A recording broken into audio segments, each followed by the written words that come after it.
So it's a real pleasure to meet you both.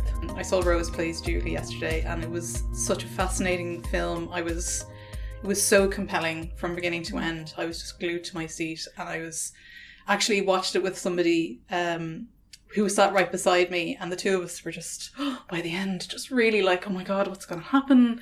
And I won't say too much to give away things like the very end. But it was really, really excellent. So I hope you're both very proud. I'm really excited for you both. Oh, thanks, Natasha. That means a lot. Really appreciate that. So I have a few questions I really wanted to ask you. Just some things that I picked up on. And I'm a filmmaker as well. So I suppose there's certain things that I was really kind of holding on to in terms of cinematography and score and casting and things like that. But the score I found probably the most interesting thing to be a part of this film. And I think you guys brought it in. I was reading your production notes, and Joe, you said, I think, or maybe you both said, that the temp music for this, before Stephen McKeown, the composer, came in, did not exist. And I thought it was so thrillery. I thought it was very grim, very heavy. It really underlined the tone of the film. And I think for a film like this, it sort of struck me that, some other directors might choose something a little bit more sensitive, a bit more gentle, I suppose. And I just wondered, what did you want to achieve? What were you looking for in a score like this?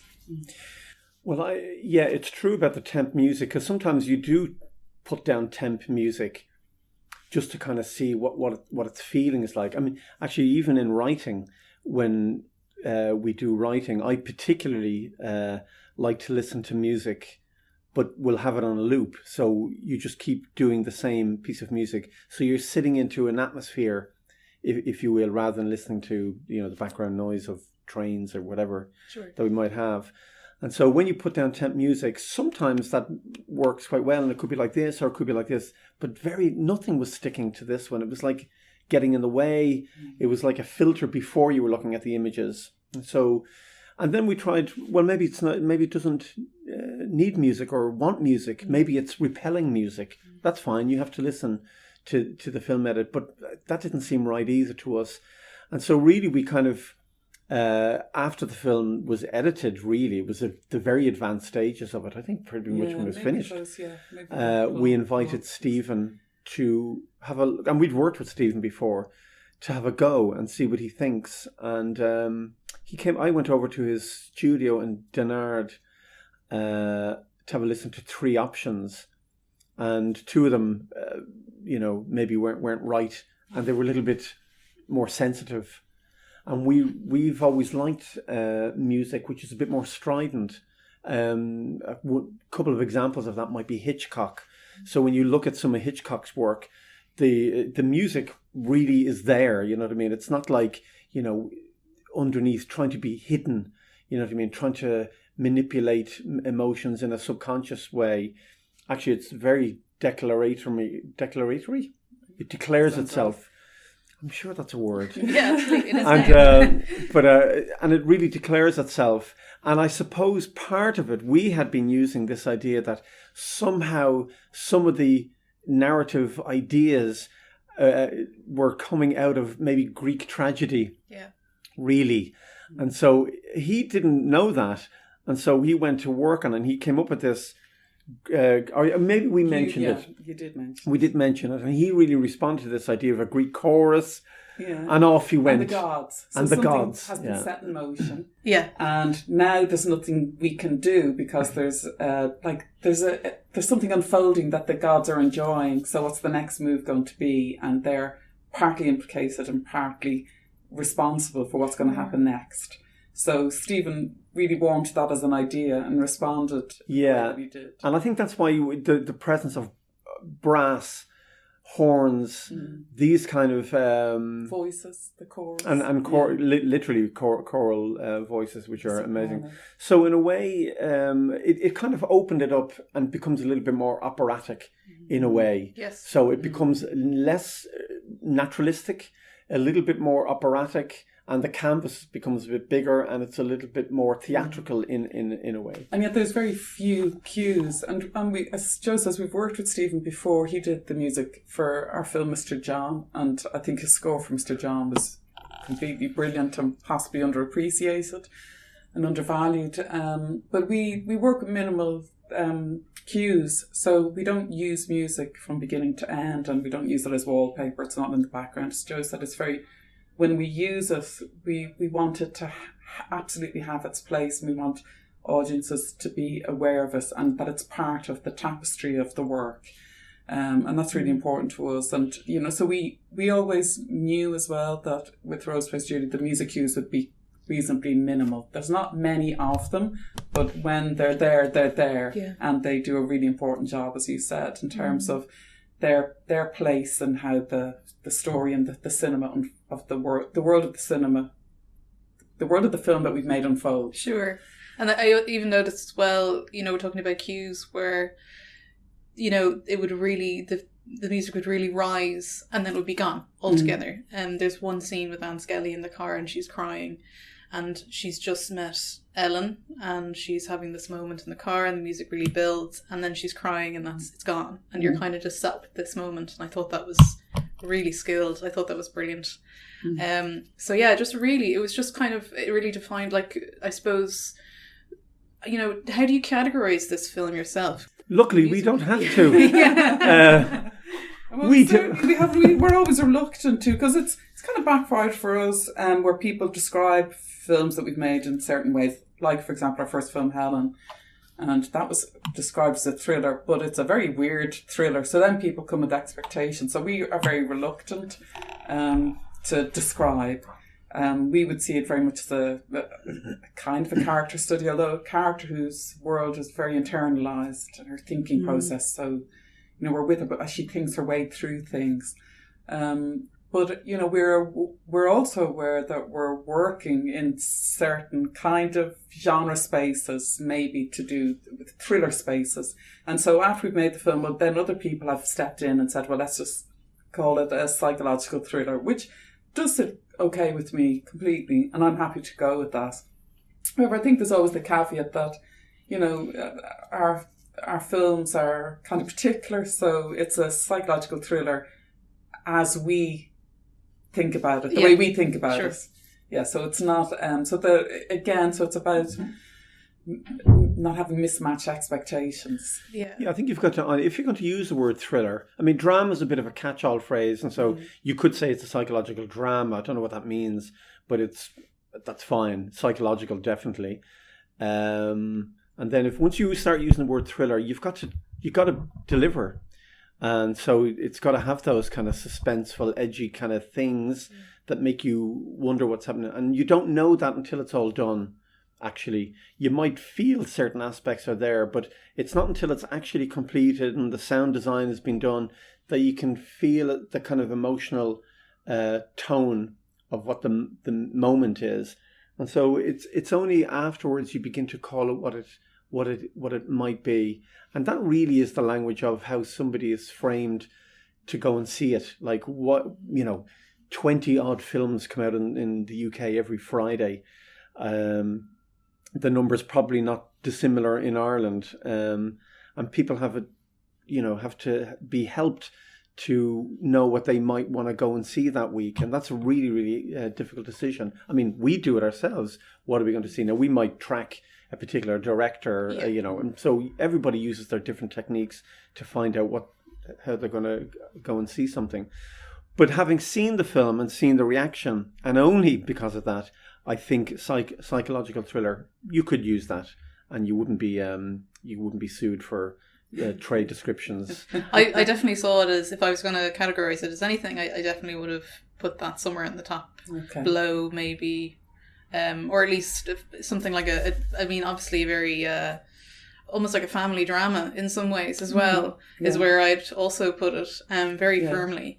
It was, do you know, one thing I thought was really fascinating about Rose Plays Julie was how it was kind of all about inherited trauma and inherited grief, but also like collective recovery. And I thought that was very pertinent for the times we're living in.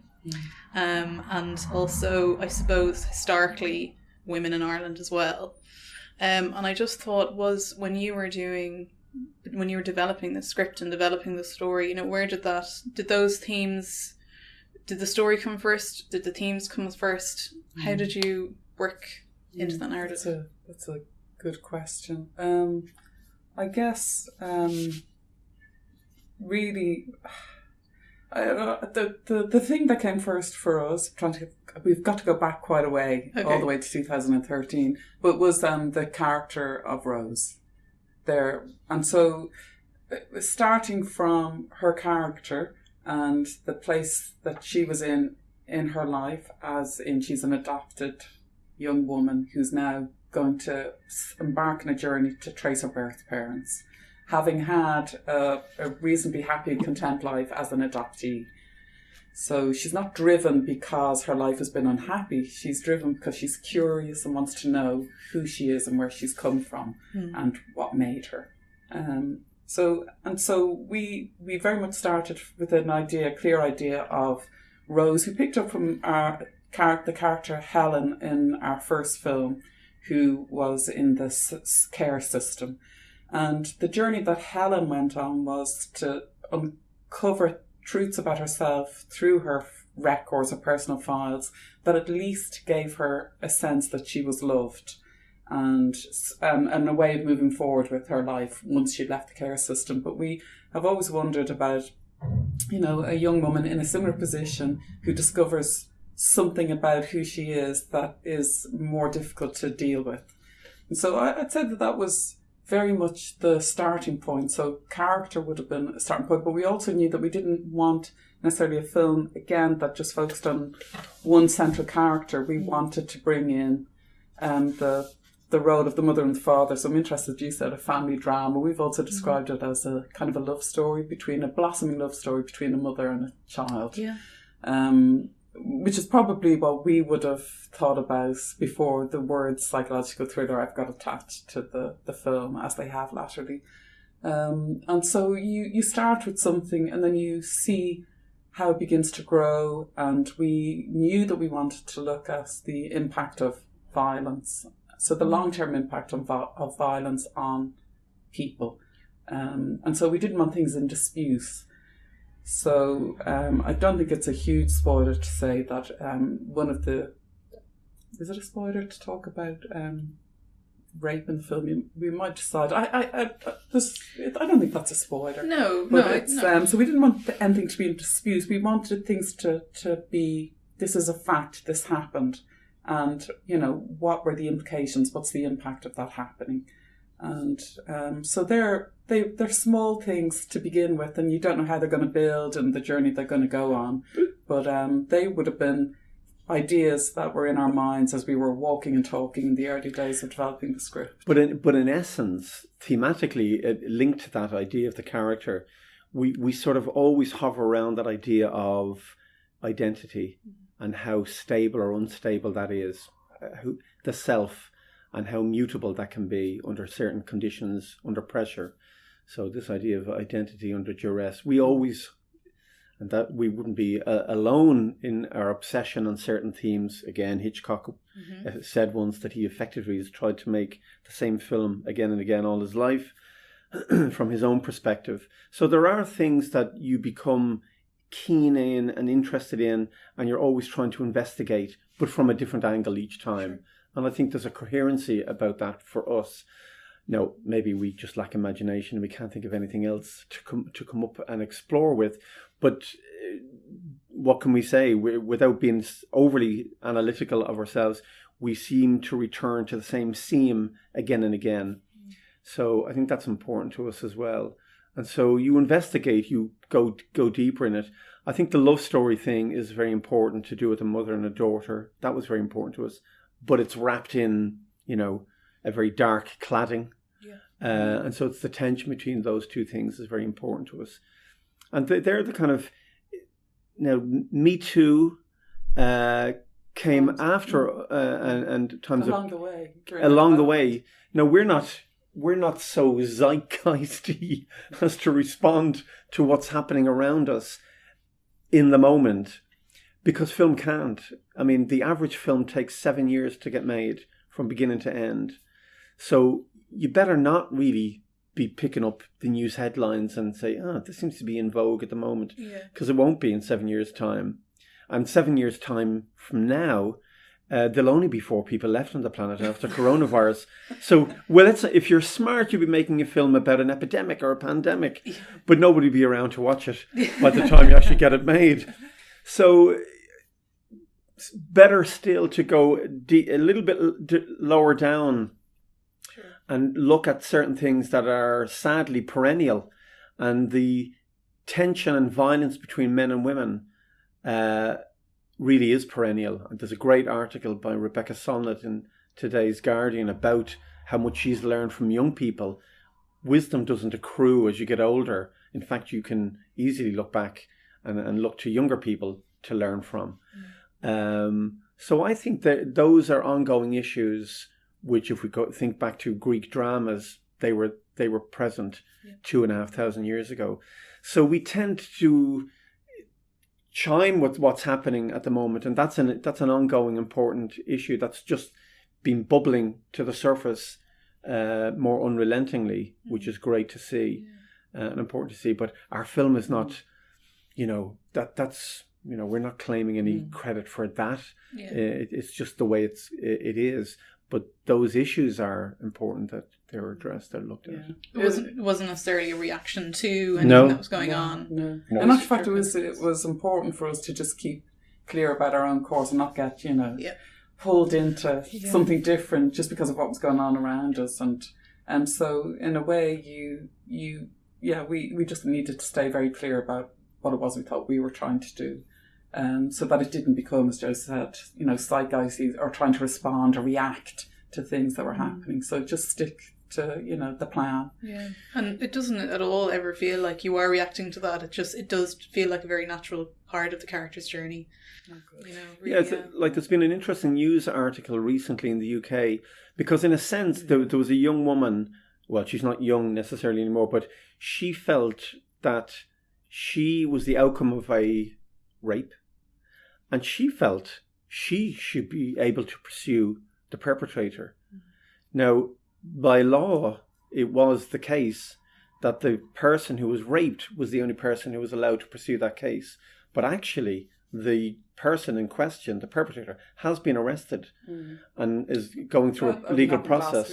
And the person who's bringing the charge is the outcome of the rape. It's the first time that's ever happened. That's an interesting, that she effectively, like Rose in our film, is a crime scene, is evidence, walking DNA. That's what we were thinking when we were making the film. So we weren't articulating it completely in that way, although I always saw her as she's evidence of something that happened, because she only exists because it happened. And that's what's so peculiar and about rape as an act, a violent act, is that it can lead to a life being brought into the world. So and there's nothing else that can happen to a person that will result, unless somebody's forcibly impregnated, without rape taking place. And maybe that happens as well. I mean, obviously The Handmaid's Tale is a case in point. But yeah, so that's I've forgotten what I was saying.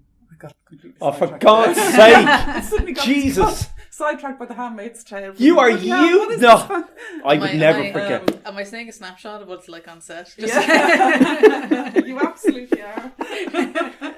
Oh, she forgot. Yeah, so that... Handmaid's Tale. Are you on or off? Yeah, no, it's fine. But if we made this 2 weeks ago, if we saw that article and made this in reaction to that article 2 weeks ago, that'd be pretty good. Yeah, if you could read that article, make that film in 2 weeks, not bad. Yeah. Unfortunately, a lot longer. Yeah. But you might make a very different film. If you could turn around... No, you could make a short film, actually. But somebody else might. You can creatively respond to these things. And that's really important, that there are creative short bursts to things that can take place over a day, a week, and that is not something that we have done for a feature film. It's not possible. But you can do that with a poem or a piece of music or a short film, you can react to contemporary culture around you in the right level of, scale with creative responses. And that's an important thing as well. Yeah, I mean, these are small stories about small lives. And I think you're right. You think you can respond in like-minded ways. But I suppose wanted to go on then to speaking about the world of the film a bit more, and veterinary science, archaeology, and then acting and filmmaking. They're all, so Ellen, Judy, Rose, and Peter are all in such different roles and different worlds, and then those worlds collide. Why choose these roles in particular? Why choose these worlds in particular? Well, I guess that's the pleasure of trying to make a world, to make a film, is that you get, I would say that the real pleasure is you get to create worlds, to define characters through their worlds, and that's something that has always directed us and driven us in the writing process so trying to imagine the world of the character, because that's the world of the film. And ultimately, that's what we're trying to create. We're trying to create worlds for audiences to enter into. So, there isn't any great plan, and sometimes things are a bit accidental. So for a long time, for example, Rose was a zoology student, and we were probably interested in, the world around and the ideas around zoology. And it was a kind of a complicated world, because we had her in a zoo, and there was a gorilla which played a very important, almost like metaphorical, had a metaphorical presence and was threaded through the film. And as we tried to negotiate with UCD about using, some of their facilities, it was Rory Bretnock from UCD, who runs the veterinary school, who said to us that I really don't think that it's a zoology student that your character is. Your character sounds more to me like a veterinary student. And that, maybe we just didn't know the difference. And maybe we were trying to blur the two and have our cake and eat it, or we just didn't know. But he put us right in us. And the minute he said that, everything changed for us. Because, I don't want to spoil things, and I'm not going to, but it had such a profound shift in terms of the story and how it unfolded. And actually that happened deeper into the development process than, you might think when you see the finished film. And the same with archaeology. We had a different world for Peter Doyle, and actually he was a different character. But that's the kind of the interesting journey that a film can go on as you're trying to develop the script. Yeah, like in veterinary science, there's a particular part of being a veterinary student. Okay, I'm gonna sail close to the edge, but I'm not gonna fall off the edge, I hope. But there is a particular part of the process of being a veterinary student that once we alighted upon it, we thought, that's interesting. If we can take this particular skill, we can develop this, and that skill will come in very useful later on in the film. Whereas if she was a zoology student, that particular thing will never manifest itself, and that becomes very, very important. I can gesture. I can gesture to you.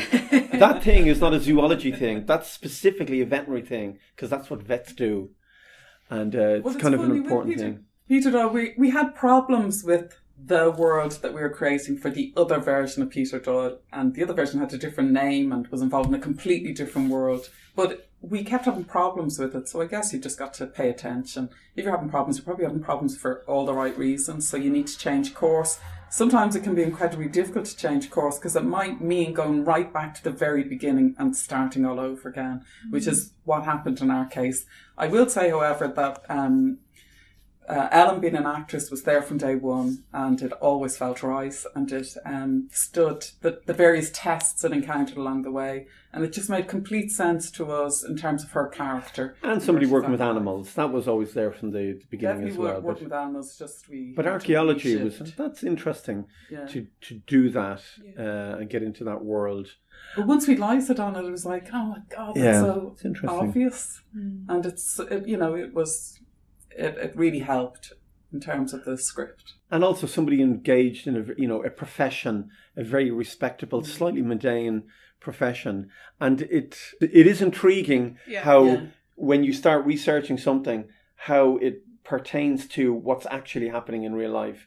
Again, it's accidental, but I kind of feel that if you're thinking seriously about the material and thinking about the material and how it resonates with you and and you're keeping an eye on the world around you and you're engaging in the politics and the social tensions and you're trying to align those two things, the internal philosophy or aesthetic value that you have or compass that you have, and you're trying to connect with the world around you, inevitably you're going to find resonances along the way, inevitably. Is Ellen being an actor and having to assume different characters playing into the theme of identity? Yeah. Totally. Yeah. And Totally. I guess correct. A star. Excellent. Well, that's it. Yes. That's good. Yes, no answers. Yeah. Very good. 10 out of 10. Yeah, no, totally. And we like the playful nature of that. And first of all, she was an actress. The only thing that shifted was the kind of actress she was, and she was in a long-running soap opera, and she played a doctor called Dr. Swain. Because we love Tootsie, you know Tootsie? Yeah. We love Tootsie. But that became, actually, that kind of boxes into a corner, and it was deeply problematic. So it was much better if she was a career actress, and she, you know, and that also made it much easier for us to find Orla Brady to play the part, because somehow she just seemed completely perfect. Like we had almost written it with Orla in mind. And that's what we felt when Orla wasn't on our radar because she doesn't work in Ireland, and we're absolutely crap anyway when it comes to thinking about actors. It's like, you know, which is why you need really good casting directors. And Emma Gunnery, who we worked with, was brilliant to work with. But once Orla was brought to our attention, it was like, perfect. She just really worked with all our ideas about the character of Ellen.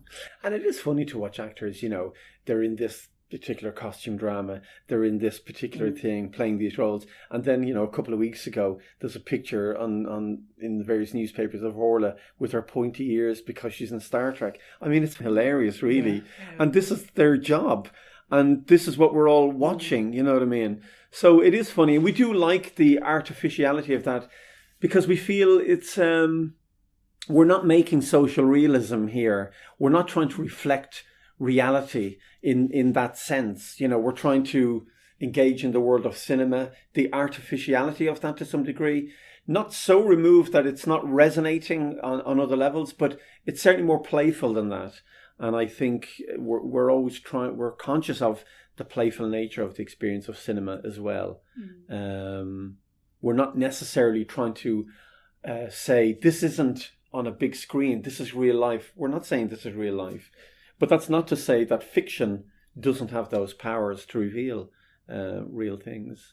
Absolutely. I think it's a very ethereal look at times at kind of trying to find your identity and place yourself within, I think, like Julie and Rose, should I say, sort of grounding herself within who she is in her life and her adopted parents and stuff. And it's very beautiful in that sense.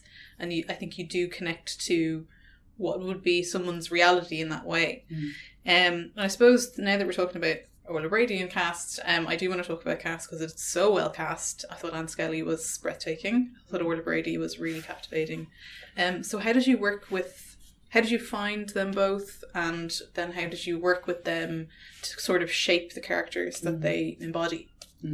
Well, we found Anne through a kind of a regular casting process, which we haven't really been through before.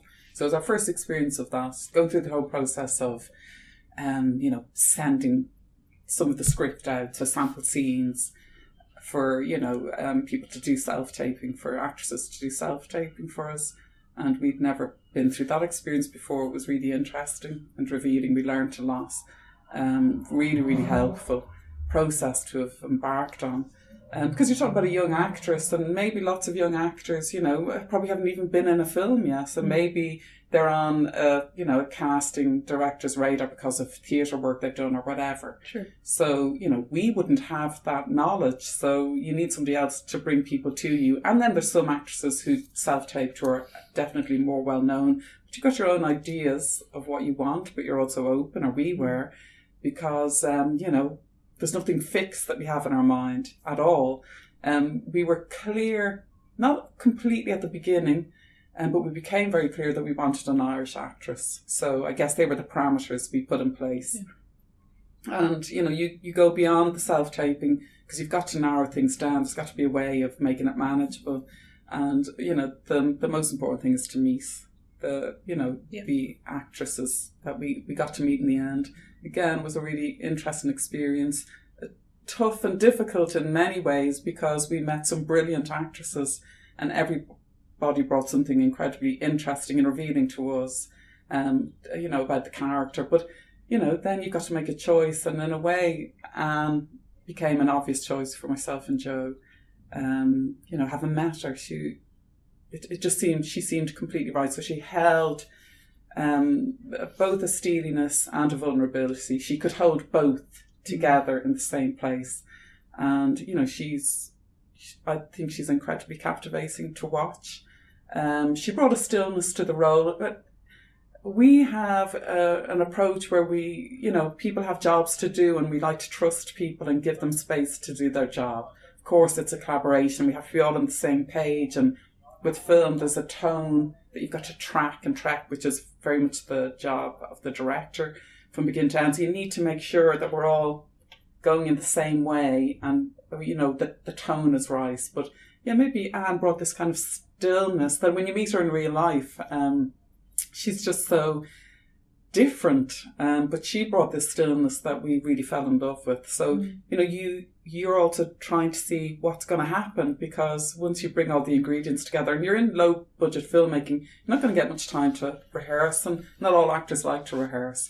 We'd a few one afternoon. The actors who don't want to rehearse, the rehearsal process becomes effectively talking about the character in the world of the film. That is also rehearsing. You're going through and you're trying to frame aesthetically and philosophy what you're trying to do. So the actor listens to that, it goes away and can absorb that, because you want to see what they turn up with. Yeah. If you legislate too much, you may as well just do it yourself. And I think I should do it most of the time myself. And so it's better to hand it over to somebody to then own. And then that's much more creative, and they're owning that part. With where actors, how they want to work. Where they lead you. Yeah. And Aidan, within a parameter. We've worked with Aidan before, we know he doesn't like rehearsing. So that completely works for us. But we also, as Joe said, we have to talk about, our ideas about the film and characters, and so and they want to hear that, because they want to do they want to give you what you want, because you don't know necessarily what you want, but you know what you don't want. Yeah. With Orla, because of her experience and people and actors like Aidan, you can't audition them really. We couldn't. You make offers. Yeah. So because you can see all their work, and so you can make a decision. Whereas with Anne, she hasn't done a lot or hadn't done a lot, but I think in a very short period of time, she's also going to be somebody that you're not going to be able to audition. You'll have to be making offers as well, because she's working on some very big things at the moment. So, and in a very young and quick period of time, she's gotten to that point, which is amazing, which doesn't surprise us at all. So then you have to make offers. And then you have to do your homework, and then you have to look at their work, and then you have to trust that you're making. But it is important to have a conversation, which we did do with Orla via online, and with her home in California. We've never met Orla, we've never talked to her, and you're going to go on a journey with somebody. So and vice versa, she needs it as well. She needs it, She might think, "Geez, I'm not working those two." In fact, that's something I know she does feel now. Budget, so it's not a payday for anyone. No. So, we all need to know that, we're going to go enter into this and, feel confident. Yeah, you can't. Embark on. I mean, oh my God, if we were working with somebody that we couldn't stand their guts, it's not going to be pretty. It'll be really nasty and ugly, and I'd hate that. And you'd hear those stories where people just don't get on. Yeah. It'd be dreadful. Yeah. So it's important that everybody is on the same page. We all like each other. We all want to do this. But we invested a lot of energy into the rest of the cast, like Annabelle Rickerby and Catherine Walker and Joanne Crawford and everyone, Alan Howley, everyone who's in our film.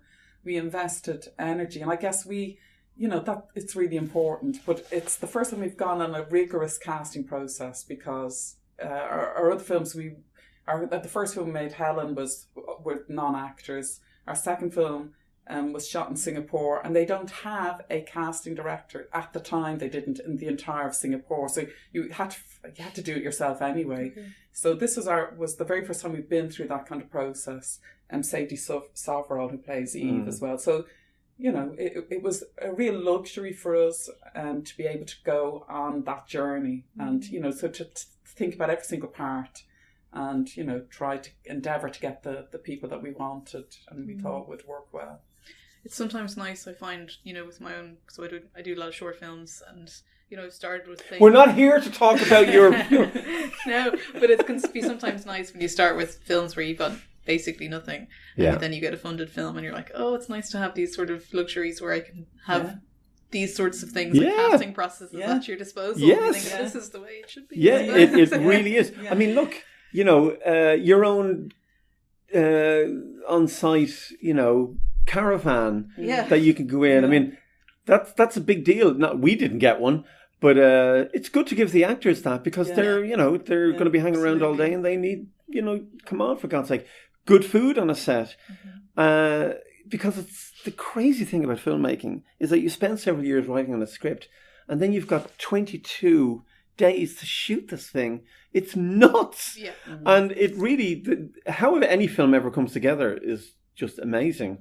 So when you see something that works for you, then it really is amazing, because you think, you can't believe how on the edge those scenes, you're running out of time all the time, and you're always chasing time. Yeah. And so that's the main thing. It's just that sheer lack of time that you get, which, you dream of getting 25 days, or somebody I heard somebody got 30 days. And it's just about having...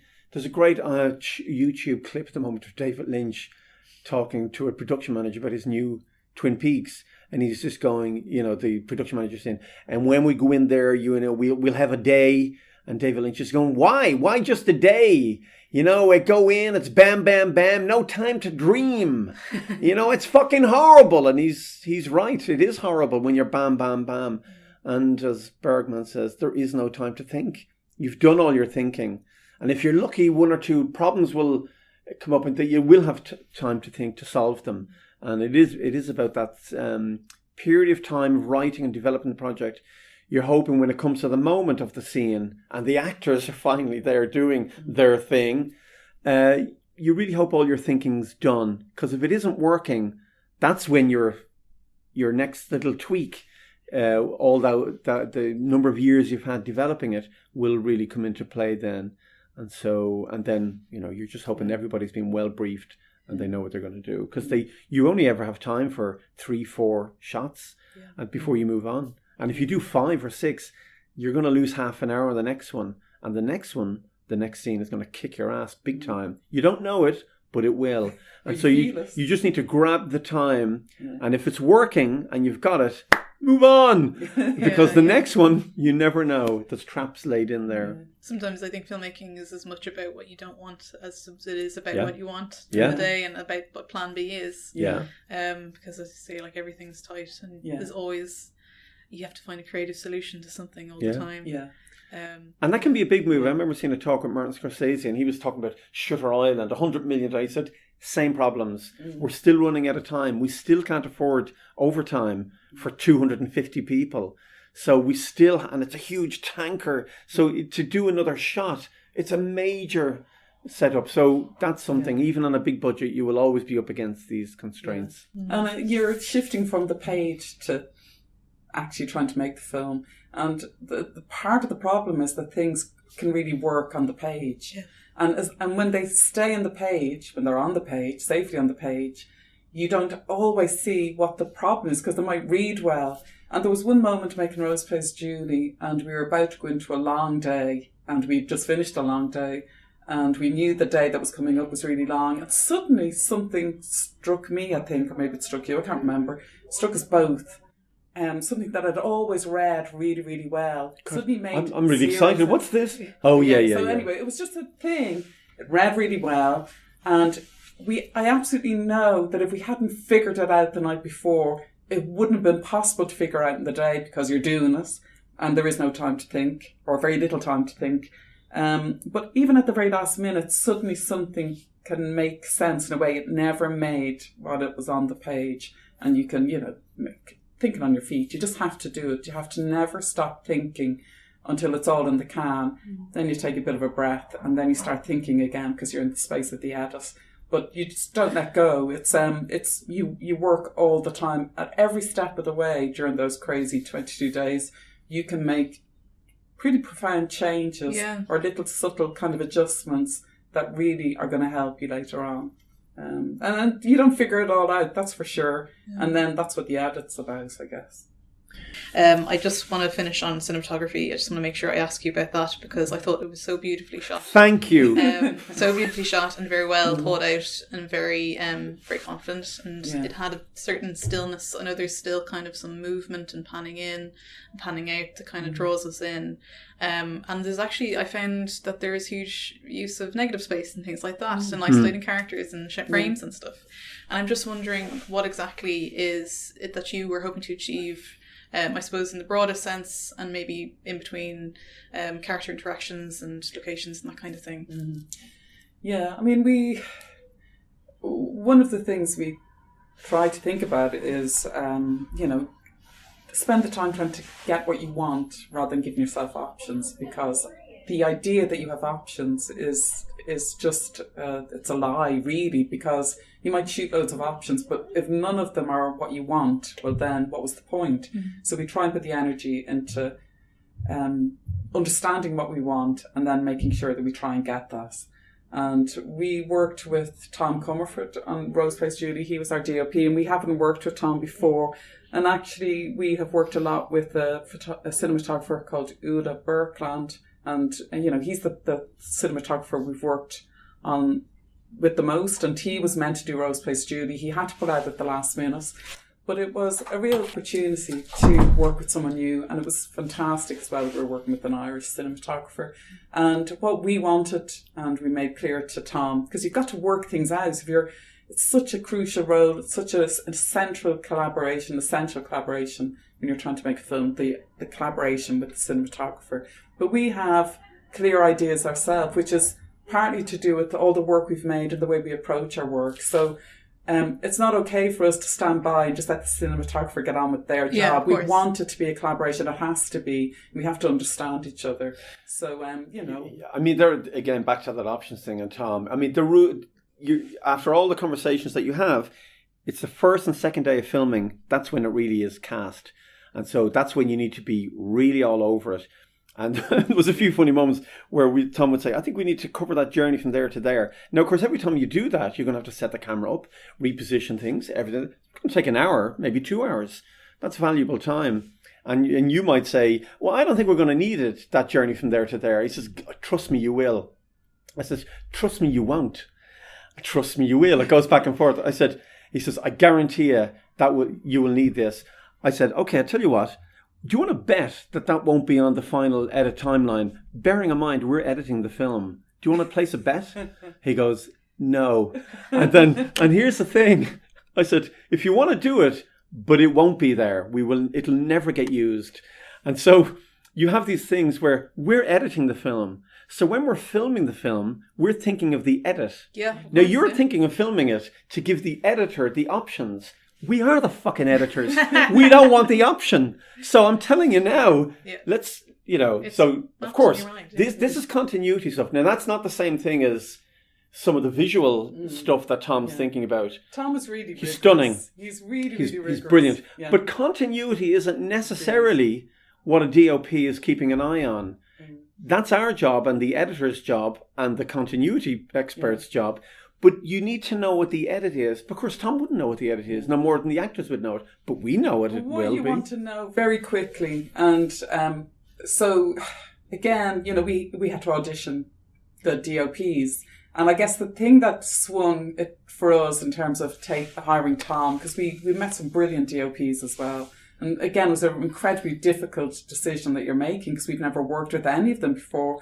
But what helped us to make the decision about Tom was we were left with the feeling that we would be curious about what he would have done on the day. So say we'd worked with someone else, he was the person we thought we'd be thinking, I wonder what he would have done or what he would have suggested. So I think what was really reassuring for us with Tom is that we absolutely knew that he wouldn't want to rush anything, that everything he cared about, absolutely every shot. And that's really important because we do as well. And as Joe said, and what we're trying to say is that we've tried to get as close as possible to what it is that we think we want on the day. And that's the option. That's what we're aiming for. But never continuity. That is dull. And it's unnecessary. You need us. No. But not continuity led. But not in the shots. Yeah. You don't need to this. Yeah. I mean, I've seen some great films where they start out, go in, come back out again. Some DOPs will go start out and go in closer. And that'll be I'm thinking, but then why not just hold one shot? And it's one shot, we don't need any more. I think you might need for options. Let's move on to the next one. It's like, forget about it. We don't have time. Yeah, but then people also want to protect you when it comes to the edit. So people are doing their job. Sure. Of course. You're doing your job when you... Thank you so much, guys, for talking to us. Yeah, Natasha, lovely to and don't ever talk about your own short film.